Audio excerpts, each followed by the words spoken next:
হতো বডি এলে প্রথমে নথিভুক্ত করতে হতো নাম, তারপরে আমাকে কাঠের চুল্লিতে চিতা সাজাতে হতো। আমার বাবা মারা যাওয়ার ফলে এই কাজটা আমাকে করতে হয়েছে। না, বিয়ে করব না, বাকি জীবনটা শ্মশানেই কাটিয়ে দেব। হ্যাঁ, এই সিদ্ধান্তই গ্রহণ করেছেন শ্মশানের মহিলা ডোম টুম্পা দাস। বয়স মাত্র 29। পুরো পশ্চিমবঙ্গের একমাত্র মহিলা ডোমও বটে।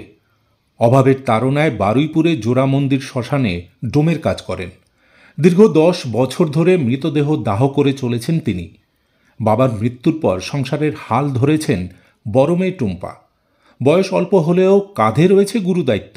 হয় ঠিক আমার লাগে না, কারণ যখন প্রয়োজন ছিল আমার কাজটা তখন আমি ভয় পাইনি। তখন আমাকে জাস্ট করতে হবে, যা হোক করে কাজটাকে আমাকে পারতে হবে, আমাকে সংসার চালাতে হবে, কারণ তখন দায়িত্ব আমার একার কাঁধে ছিল। তো সেই কারণে আমি আর সেই চিন্তা ভাবনা করিনি। হ্যাঁ, একটু আধটু ভয় লাগেনি, একদম বলবো না ভয় লাগতো, কিন্তু সাহস করে আমি দেখাতাম কাজ করতে। সংসারে রয়েছে ছোট বোন, বোনের একটি ছোট সন্তান, ভাই আর মা। বড় দিদি টুম্পা বহু বছর ধরে সংসার চালান। আগে নার্সিংহোমে চাকরি করলেও সেই চাকরি খরচের কারণে চালিয়ে যেতে পারেননি। ফলে বাড়ির পাশে শ্মশানে চাকরি পান টুম্পা। মাত্র 5,000 টাকা বেতনে নির্দ্বিধায় মৃতদেহ দাহ করা, চুল্লিতে ঢোকানো, অস্থি দেওয়া, মৃতের কাপড় জামা সরানো, সমস্ত কাজ তিনি একাই করে চলেছেন। প্রথমে কাঠে পোড়ানোর সমস্ত কাজ করতেন তিনি। প্রথমে বডি ঢুকলে নথিভুক্ত করতে হয় নাম, তারপর এখানে ইলেকট্রিকে চুল্লি ঢোকানো, বডি শবদাহ বার করা, মানে অস্থিটা বার করে দেওয়া, তারপরে সার্টিফিকেট যেতে পথে সার্টিফিকেট দেওয়ার পর আমার কাজ শেষ হয়। আমি একা কাজটা এই কারণে করছি কারণ আমার ভালো লাগে করতে। বড্ড ভালোবেসে ফেলেছেন নিজের এই কাজকে। আর মহিলা হয়ে ডোমের কাজ করাকে কিছুতেই মেনে উঠতে পারেন না অনেকে, যার কারণে একবার বিয়ে ঠিক হলেও ভেঙে যায় তার। মেয়ে ডোমকে ঘরের বউ করতে নারাজ ছেলের বাড়ি।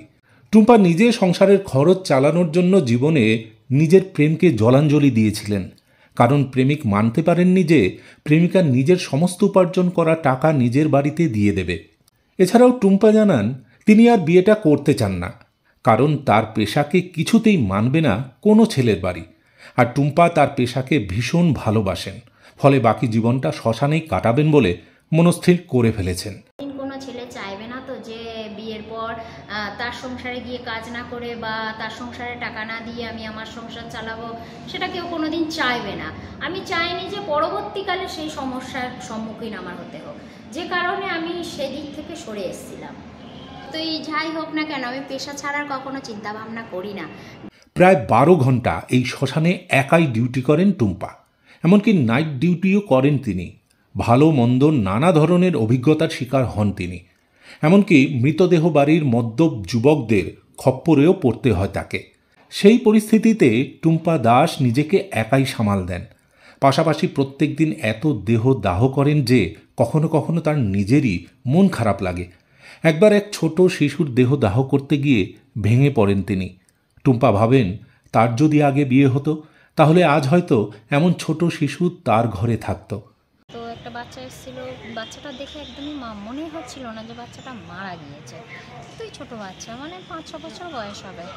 তো একদম ফুটফুটে বাচ্চা, মনে হয় যেন ঘুমাচ্ছে। তো তখন তাকে দেওয়ার সময় আমার এতটা কষ্ট হচ্ছে যে কি বলবো, আমি দিতে পারছি না। এমনই চুল্লির ভেতরে যে ভেতরে গেলে তো বাচ্চাটা কষ্ট পাবে, এমনই মনে হয় না যে মারা গিয়েছে, মনে হচ্ছে যেন ঘুমাচ্ছে। তো আমি সেই সময় হাত কাঁপছে, আমি দিতেই পারছি না, এতটা খারাপ লাগছে আমার। চোখে জল চলে আসছে, কিন্তু চোখের জল ধরে রেখে আমাকে সেই বেবিটাকে দিতে হলো। প্রতিনিয়ত শ্মশানে নানা অভিজ্ঞতার শিকার হন তিনি। তবুও তিনি এই পেশাকে মৃত্যুর আগে পর্যন্ত করে যাবেন বলে জানান। এই পেশার জন্য তিনি নিজের বিয়ে সংসার করতে রাজি নন। যদি কেউ তাকে ও তার পেশা পরিবারকে মানতে রাজি হয় তাহলে অবশ্যই তিনি বিয়ের পিঁড়িতে বসবেন। টুম্পা দেবীর মানসিক জোরকে কুর্নিশ জানায়। একজন মহিলা হয়ে ভয় ডরকে উপেক্ষা করে তিনি এই পেশার সঙ্গে যুক্ত, তা সত্যি অভাবনীয়।